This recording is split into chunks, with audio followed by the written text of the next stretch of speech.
Don't listen to UPMC. Don't listen to their lies. Us working folks don't have a chance unless we get organized. Which side are you on, brothers? Which side are you on? Which side are you on, sisters? Which side are you on? You've reached the UPMC Braddock Hospital hotline. Today is the Zombie March at 11:30 downtown Pittsburgh on Grant Street. I think it's very important. I am a Braddock resident myself, so it's really important to me. I've used the hospital a few times in the past few years. Oh, it provides an incredible number of jobs. It provides life-saving opportunities. It's an emergency room. It's where the residents of that community who are poor, many of whom do not have transportation, have to go for health care. When you wipe that out, I don't know how those people are going to get timely health care. It's going to be very, very difficult for many, many people. Well, this is a very poor community. Most of them don't have automobiles, and they just built with public money, built a senior citizen high-rise right next door to the hospital. The only reason people would come to live in Braddock is because they can walk across the street and get medical care. And now to shut this down virtually condemns that public investment. First of all, I'd like to say it's not just the Braddock community, it's the surrounding areas, North Braddock, Rankin, Swissville, East Pittsburgh, Turtle Creek. So you may as well say it's a lot of the communities over on this side of the river, although still some over across the bridge use the hospital too. I believe that UPMC is very important to the Braddock neighborhood because it provides health care for those who don't have vehicles.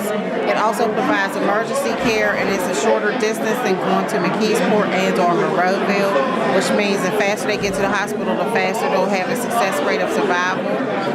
I believe that if they want their beds to be full, then they need to make sure that they let the community be aware of what services they provide other than long stay or short stay or emergency care. If you have just outpatient services, then it should be put on a leaflet so that the community knows what services are available.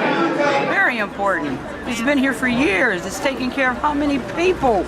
How could they do this? How could they take and just, destroy everybody's lives is what I think they're doing. Close Romoff down! Close Romoff down!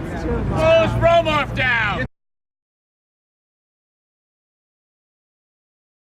Well, I don't know why now specifically, but I mean, the general concept here is that UPMC is more of a multinational corporation than a non-profit.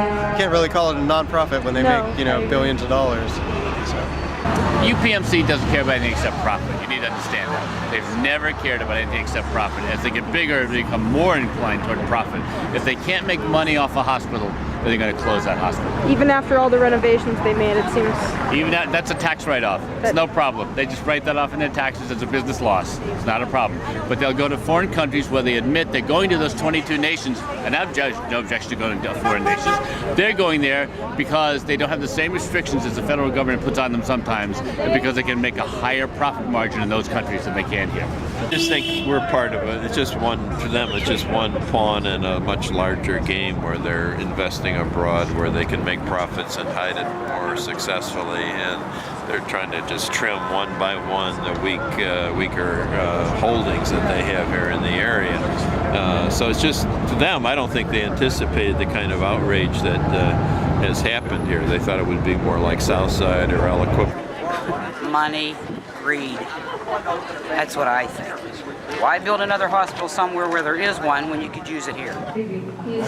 Greed. They don't care about people. I mean, the bottom line is their hospital. And when you're sick, like my neighbor this morning, she was warming up her car and she said, I'm on my way to Shadyside Hospital. Ordinarily, she'd come up here for her tests. It's important, especially if you don't have a car. Well, very clearly it's about finances. It is a business decision. They're not making the money that they want to make. They want to divert their money to their biggest hospital, which will be the one in Monroeville. And they're monopolizing, and when you monopolize, you can't control where people do and do not go. Their unilateral closing of Braddock Hospital is emblematic of a failed healthcare system in this county and in this country. there is an unresolvable conflict between the idea that health care is a moral human right and the counter-imposed practice that health care is a commodity to be bought and sold in this cancerous health care model paradigm. This Pittsburgh-born and bred monopoly with worldwide profit-driven ambitions decides to build a hospital in Monroeville for higher paying insurance. Payments with the ancillary advantage of trying to put a competitor out of business. Simultaneously, it is shuttering tomorrow Braddock Hospital, kicking to the curb lower paying Medicare, Medicaid, and the uninsured with the business mantra of Braddock Hospital not having a profitable mix of insurance payments, showing utter contempt for the medical needs of the Mon Valley communities. On January 30th, 2010, let us again repeat the UPMC excesses, and we will repeat them again for 365 days into 2011. We are alive! We are alive! Well, the building will sit there. It'll be a tax loss on the city.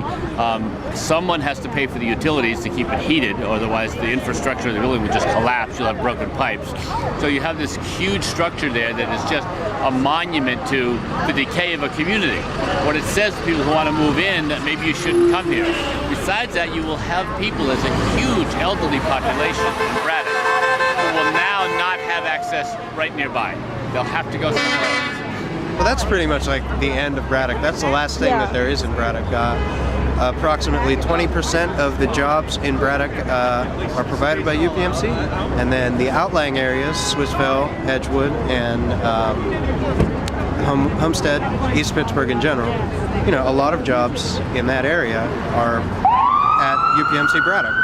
We're going to lose all those jobs. That's something that I think people aren't taking into consideration as much as, you know, the loss of just a hospital facility. The jobs. Yeah, the jobs. I mean, Braddock is very largely unemployed. Many of the people in Braddock are employed by, no, it's 600 something. That's 20% of the total population of Braddock, which is 3,000. So that's a lot of jobs. Well, I know for a fact, I'll be honest with you, I'm not even from this area. I'm from McKeesport, and why I'm here is because I'm afraid they'll be next, McKeesport. They'll close it. And what's going to happen is people are going to have to travel further. What about people who don't have cars in it? And the elderly? I mean, how far are they going to have to go? How long is an ambulance going to get to the next hospital to save them? That's a shame. That's a shame. I just think we're part of it. It's just one, for them, it's just one pawn in a much larger game where they're investing abroad, where they can make profits and hide it more successfully, and they're trying to just trim one by one the weaker holdings that they have here in the area. So it's just, to them, I don't think they anticipated the kind of outrage that has happened here. They thought it would be more like Southside or Aliquippa, where I went to the hearing for Aliquippa back, I don't know, 4 or 3 years ago when they shut that. I went with the workers at Aliquippa, the nurses, and attended a hearing here inside the Steel Building on it. But in poor Southside, I mean, that was a very important hospital for the older folks in Southside. But this Braddock one has really touched a nerve. I mean, this is such a devastated community, and to do this so callously and so cavalierly to this community is really outrageous. Hopefully the hospital will not shut down, even if it's no longer a UPMC hospital. Hopefully it will be a hospital that will be ran by someone else. But if that is not the case, I think the effect will be, one will be lives. I think that if people are not able to get to an ER as fast as they can, they may either lose their lives or have more difficulty with whatever ailment was sending them to the ER. So I think it will affect people's lives as a whole. I'm still hoping that there are some people that will step up to the plate to have the medical presence. I don't expect it to be a hospital like it used to be years ago, but I do expect and hope that the powers that be would care about people and have a medical presence there. I met with Mr. Romoff, the president of council, Jesse Brown, and myself. We were able to meet with Mr. Romoff, and you know, just want to say a few things. I think we laid some things out on the table. We told them some things that we need and we want in our community. And I will say this, they are considering those things right now. But people, don't quit, don't give up until every one of them is a reality. We live! We're not finished.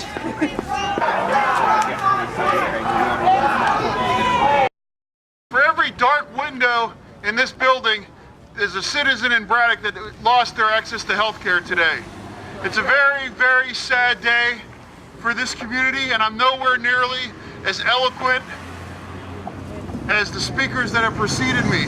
But one thing that I can say is that everybody here should be very proud of themselves. You've got them on the radar screen of some of those powerful people in Allegheny County, and I believe a solution for Braddock is forthcoming. Please, right now, everyone was expecting us to be unruly or there would be vandalism or anything like that. Let's continue with the honorable protest that we have had throughout this whole process. Please, okay? You guys have made everybody proud. You made me proud. Thank you very, very much for being here today.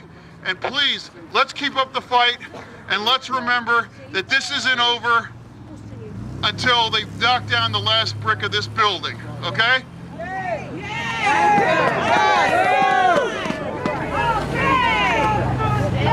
This ain't the end of our struggle.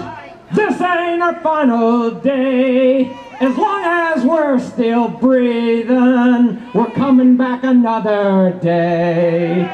Which side are you on, brothers? Which side are you on? Which side are you on, sisters? Which side are you on? I said, which side are you on? I said,